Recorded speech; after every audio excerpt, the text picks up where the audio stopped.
Hey everyone, and welcome back to the channel. Today we're going to know if Jeff Bezos was actually born rich. The truth. Let's get right into it.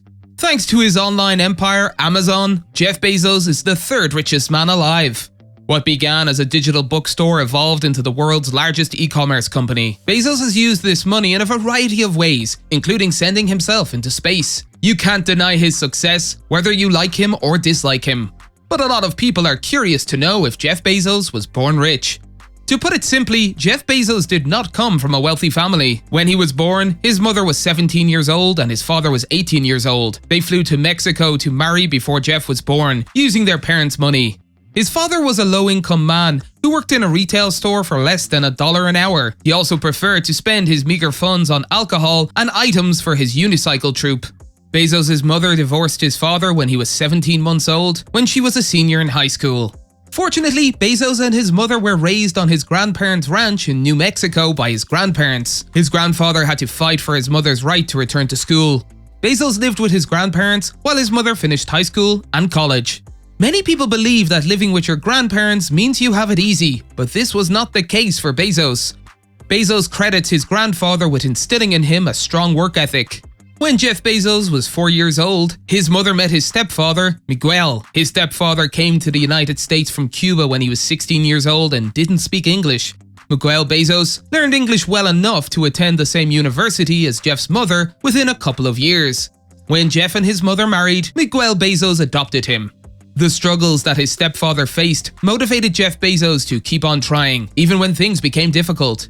His family has been a key motivator in Bezos' entire life. He is grateful for the strong people in his life, such as his mother, stepfather, and grandfather. After spending his life in New Mexico, Jeff Bezos decided to attend the best university, in his opinion, Princeton University. The tech visionary earned degrees in computer science and electrical engineering from Princeton. After graduating, he turned down job offers from Intel and Bell Labs to join a startup called Fitel. He later co-founded a news-by-fax service with Halsey Minor, the founder of CNET.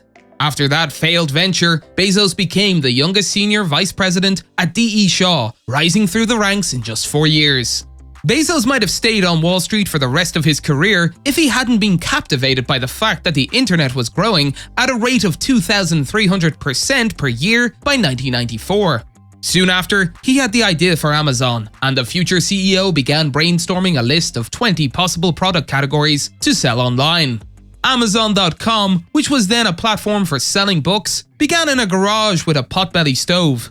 Bezos, who invested $10,000 in the company that included himself, his wife, and 2 programmers, held most of his meetings at the local Barnes & Noble. Amazon sold books in every state in the United States and 45 countries worldwide in its first month of operation, in July 1995.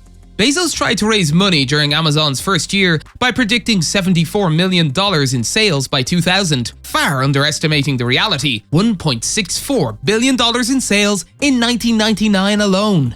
He was able to raise $1 million in seed funding from angel investors after depleting his family's investments, primarily from his parents, who contributed a significant portion of their life savings.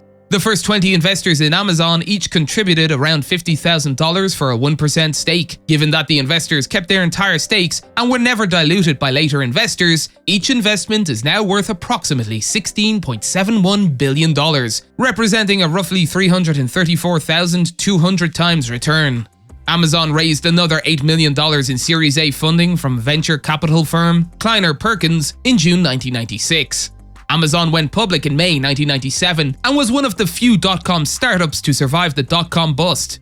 Annual sales increased from $511,000 in 1995 to more than $3 billion in 2001 as the platform expanded its product offerings and established itself as a market leader and pioneer.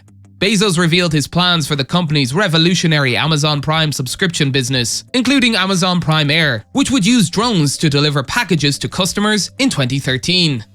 Bezos also became an early investor in Google in 1998. While he has not disclosed how much stock he owns since the company's initial public offering in 2004, his $250,000 investment would be worth billions today. Bezos paid $250 million for the Washington Post in August 2013. After a few years, its audience and traffic exploded, and in October 2015, it surpassed the New York Times for the first time in terms of US unique web viewers. Although Bezos lost the title of richest man on Earth to Elon Musk in 2021, he remains the world's third richest person and the only other person with a net worth of around $200 billion. It's also worth noting that the vast majority of both men's fortunes stem from unrealized assets. As a result, it's entirely possible that Bezos' wealth will someday surpass Musk's. That's it for today. If you guys enjoyed the video, make sure to hit that like button. Don't forget to subscribe and turn on that notification bell so you never miss out on any future content we'll produce for you guys. We're signing off now, but we'll be sure to catch you all in the next one.